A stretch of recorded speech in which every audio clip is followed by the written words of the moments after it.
भारत के इतिहास में अगर कोई चीज लाल स्याही से लिखी गई है तो वह है पार्टीशन। हमने न जाने पार्टीशन से जुड़ी कितनी भयानक कहानियां सुनी है कि कैसे एक बंटवारे ने कितनों से उनके परिवार और घर छीन लिए। यह कहानी 13 साल के अरुण की है। अरुण के दादाजी का हाल ही में देहांत हुआ था।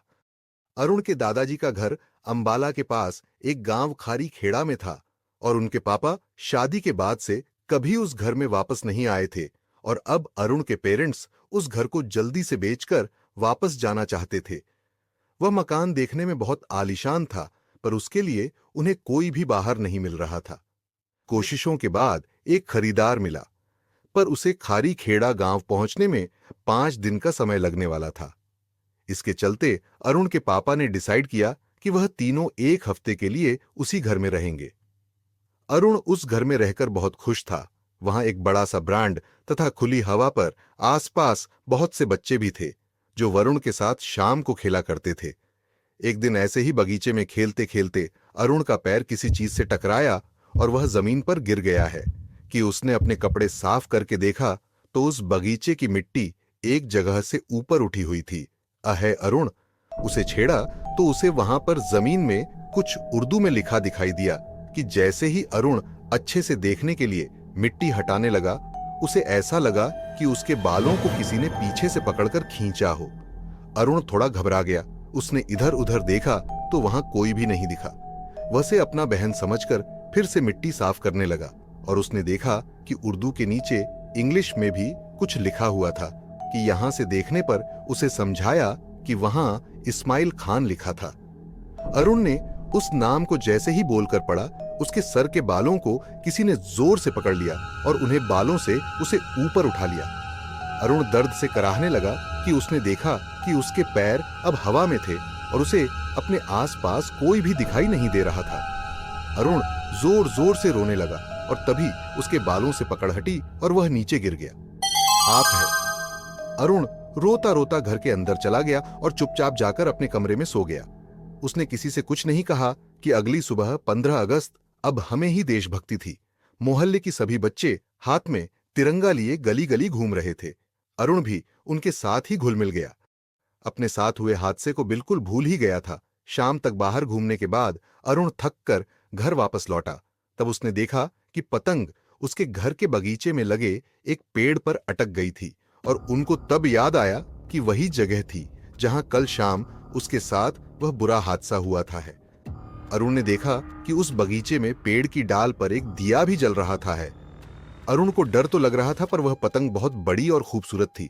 उससे रहा नहीं गया और वह पतंग की डोर से उसे खींचने लगा। खींचते खींचते वह पतंग की डोर डाल पर रखे दिए से टकरा गई है और वह अति आधुनिक जमीन पर गिरकर घुस गया कि उस दिए के बुझते ही अरुण के कानों में दर्द से भरी चीखों की आवाजें आने लगी। अरुण ने अपने कान बंद कर लिए, पर फिर भी वहां से कम नहीं हुई। अरुण ने देखा कि कल जहां इस्माइल खान के नाम का पत्थर जमीन में दबा था, वह जमीन अब धीरे धीरे घटने लगी थी और वह पत्थर जमीन के अंदर जाने लगा था। डरा सहमा उस पत्थर के पास गया तो उसने देखा कि असल में वहां पर एक पुराना कुआं था। अरुण भाई खड़ा होकर उसे देख ही रहा था कि अचानक उसका पैर फिसल गया और वह कुएं में जा गिरा। पानी के गिरने की तेज आवाज सुनकर अरुण की पापा बाहर बगीचे में आए और उन्होंने जो देखा उस पर वह खुद ही विश्वास नहीं कर पाए।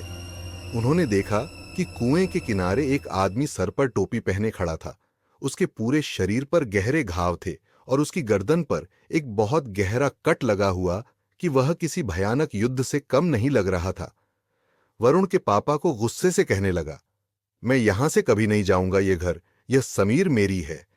और ये कहते ही अचानक से तो आदमी हवा में गायब हो गया। अरुण में मदद के लिए आवाज लगाई, पर सभी आस पड़ोसी वाले वहां इकट्ठे हो गए।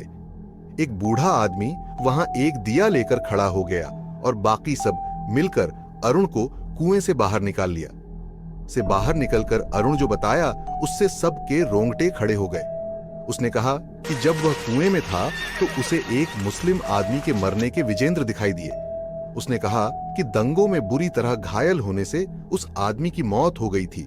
तभी वह बूढ़ा आदमी जो कुएं के पास हाथ में दिया पकड़े खड़ा हुआ था। वह कुछ बोलने लगा।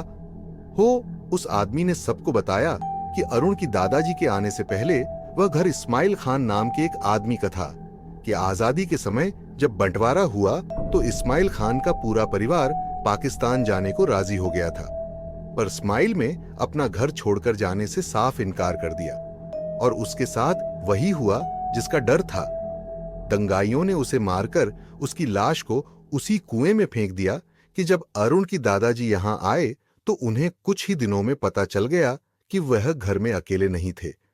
उन्हें कई बार इस्माइल खान की आत्मा भी दिखाई दी। इसलिए अरुण पिताजी ने कुएं को बंद करके उस पर इस्माइल खान की कब्र बनवाई थी, और इस्माइल की आत्मा को शांति देने के लिए वह हर महीने उसकी कब्र के पास एक दिया जलाते थे। आज उस दिए के बुझने की वजह से इस्माइल की आत्मा शायद गुस्से में आ गई थी, और इसी वजह से वह सब कुछ हुआ है। अरुण का परिवार यह सब सुनकर दंग रह गया था। उन्होंने हाथ जोड़कर इस्माइल की आत्मा की शांति मांगी। आज भी हर महीने उस घर में एक दिया जलाया जाता है इस्माइल खान की आत्मा की शांति के लिए। है दोस्तों, ये कहानी एकदम सच्ची है कि ऐसे न जाने कितने लोगों ने पार्टीशन कि दंगों में अपनी जान गंवाई है। आइए इस समय डिफीट इंडिपेंडेंस डे उन सभी के आत्मा की शांति के लिए प्रे करें, तो कि यह कहानी ज्यादा से ज्यादा लोगों से शेयर कीजिए, और हमारा यह मैसेज अपने फ्रेंड्स और फैमिली को जरूर चाहिए। जय हिंद। अगली कहानी